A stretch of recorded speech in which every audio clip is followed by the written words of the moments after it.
Well, every single EU Western Balkan summit is an opportunity to meet, an opportunity to express our strong desire as well as commitment to the EU values and to membership into the European Union.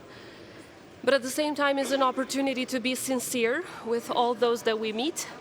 And if I am to be sincere, I have to say that we're absolutely disappointed with the treatment that Kosovo is having by some EU member states.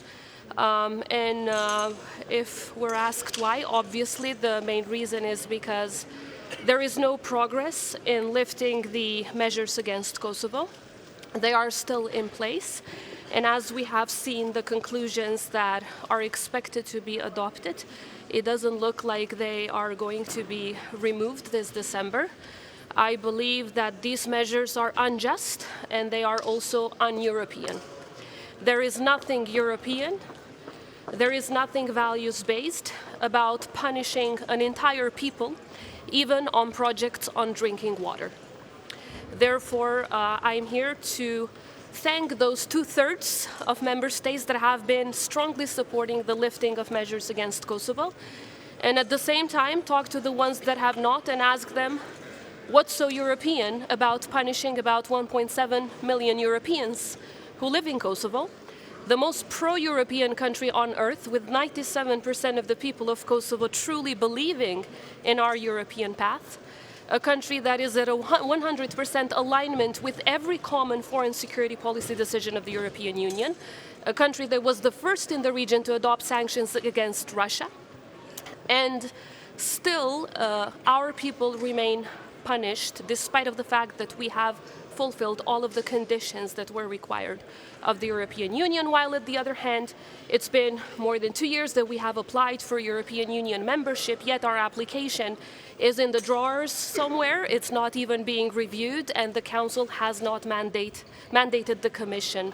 yet. If you look at the reforms that Kosovo has undertaken, in terms of reforms, in terms of values, we are number one in our region, probably even further ahead than some EU member states. Nevertheless, we do not see the political will that is necessary out there to support us in our European path. So when some talk about a new momentum in EU enlargement for the Western Balkans, that should mean the entire Western Balkans, and that means 6 countries. Not one, not two, not three, it's 6 Western Balkans. Therefore, the policy of further having these countries closer to the European Union should include us all, and it should include us based on a merit-based process. But we just heard from the leadership of Montenegro saying that a Big Bang entry to enlargement may not be the best way forward. It could be simple cases on different dates. So what is the counter-argument that you make to that? There's no counter-argument. We're also arguing on a merit-based process, so each country should be seen for what it does. And I'm arguing to look at Kosovo for what we do, not just for what we talk, but also how we walk the talk. And we have been walking the talk. We are at a 100% alignment with the European Union. We have been delivering reforms. We have submitted our reform agenda, and therefore we are included in the growth plan. I think the only thing that lacks here is the political will of some member states, which is the reason why on Kosovo they're not moving forward. We, of course, congratulate both Montenegro and Albania for the significant steps forward. We're absolutely thrilled about this progress because it is merit-based. However, if you look at the positive language that was used for Serbia on inviting them to submit their negotiation position on Cluster 3, the message that we get in our region, in fact, especially the people of Kosovo, is that the more you align with Russia, the more you align with Iran, the more you align with China, the more progress you make, the more clusters you open, the more chapters you close. Whereas if you are at a 100% alignment with the EU, as Kosovo is, there's no progress for you. That is the message that the people of Kosovo get. And this has nothing to do with a merit-based process. What are the institutions telling you? Because your message is very strong. You're saying Serbia's getting rewarded or not. So what are they telling you? We don't really get a clear answer on this constant question that we ask. And the fact is, we don't want to, of course, discuss about internal developments within Serbia because that's their own business. But of course, we do speak about the constant acts of aggression that Serbia has been committing against the Republic of Kosovo, which is entirely against principles of international law. It destabilizes neighbors, therefore it's also against the principle of good neighborly relations, which is required by the European Union.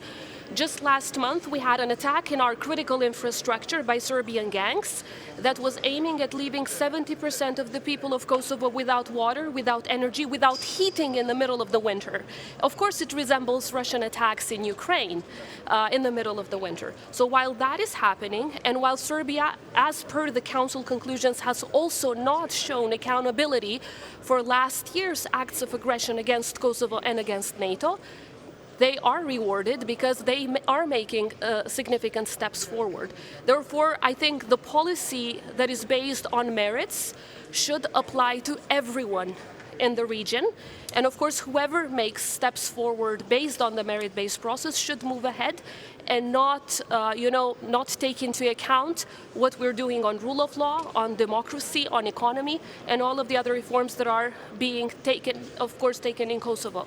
Whereas in countries like Serbia, what they do is attack their neighbors, and then they come to Brussels and talk about European integration. So sitting in two chairs at once, while also they are aiding and abetting Russia in the war against Ukraine, is not going to contribute to peace and stability in our region or beyond, because we cannot talk about peace and security in Europe without a peaceful and stable Western Balkans. And a country that constantly risks the stability in the Western Balkans is also risking the stability and peace in the European continent as a whole.